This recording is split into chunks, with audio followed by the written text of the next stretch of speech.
ito yung question natin diyan, no? Kasi nung tinanong siya ng isang, ewan ko kung reporter or vlogger yung nagtanong sa kanya kung pwede ba daw gamitin or i-filter diyan yung tubig baha. Ang sagot naman nito ng DSWD na to, pwede naman daw. Yan. Pag nilagay mo diyan yung tubig baha, pwede na daw po siyang inumin. No, pag na-filter na daw po siya nito. No, kasi may filter yan dun sa baba eh.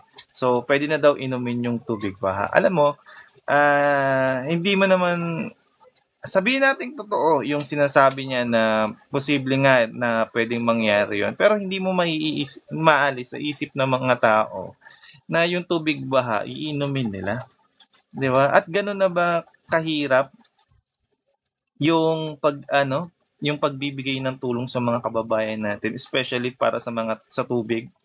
Kung yung mga private foundation nga nagagawa nilang mag-deliver ng tubig and then the government na may sariling pondo at malaki yung pondo para sa calamity, mas pipiliin nyo yung ganitong sistema.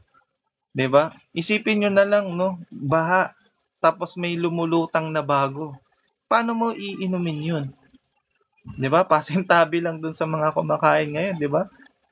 Hindi mo makakain 'yun at pwede pang mag-cause pa ng sakit nun at marami pong mga ako di naman ako expert pagdating sa ganito, no? Pero marami na nagsasabi, mga doctors and mga medical experts na hindi siya tama.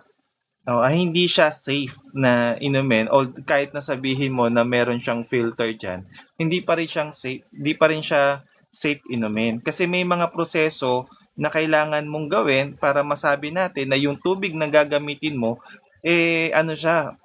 pwede mo na talaga siyang mainom. Unang-una, pagkatapos mong ilagay yung tubig diyan at ma-filter niya, kailangan mo